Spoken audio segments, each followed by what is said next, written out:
السلام علیکم ناظرین، آپ دیکھ رہے ہیں G B True News H D اور میں ہوں ریتا خانم۔ ناظرین، خبر شامل کرتے ہیں اردو سے۔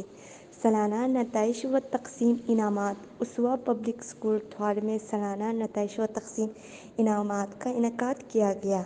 اس تقریب میں action D D O Ghulam Haider, علامہ ڈاکٹر مشتاق حکیمی صاحب، شیخ محمد رضا انصاری، صوبائی وزیر راجہ ناصر علی خان، اسسٹنٹ کمشنر روندو اویس، سید علی شاہ رضوی، آئینری لیفٹیننٹ حاجی مبارک خان، نمبردار وزیر سخاوت علی اور دیگر نے شرکت کی۔ اسٹیج پر ان کی ہمراہ والدین اور دیگر مہمان تشریف فرمائے۔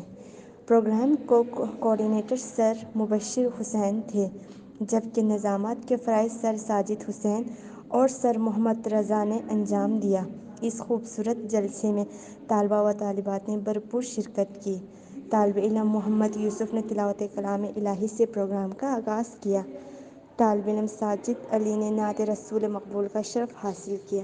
اس کے بعد طلباء نے منقبت، ملی نغمے، تقریریں، کلام اقبال اور قوالی پیش کر کے حاضرین سے خوب داد لی۔ راجہ ناصر علی خان، مشتاق حکیمی، شیخ محمد رضا، حاجی مبارک علی اور اسسٹنٹ کمشنر روندو نے جلسے سے خطاب کی۔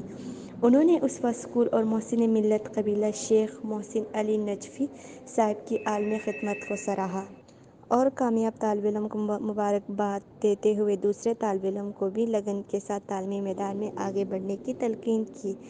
راجہ صاحب نے پرنسپل کی ڈیمانڈ کو قبول کرتے ہوئے اسکول کے لیے ایک ملٹی پرپز ہال، 4 دیواری اور ایک ٹرانسفارمر کا اعلان کیا۔ اس موقع پر اسکول کے حاضہ کے پرنسپل سید زاہد حسین نے تمام مہمانوں کا شکریہ ادا کیا اور اسکول حاضہ کی 2 سالہ کارکردگی کو مختصر بیان کیا اور اس کے بعد سالانہ نتائج کا اعلان کیا۔ اس کے ساتھ انہوں نے کہا، ہم طالب علم کو نصابی سرگرمی میں بھی موقع دے رہے ہیں تاکہ وہ زندگی کے ہر شعبے میں کامیاب زندگی گزار سکیں۔ تقریب کے آخر میں مہمانوں نے اپنے مبارک ہاتھوں سے کامیاب طلباء و طالبات میں انعامات تقسیم کیے۔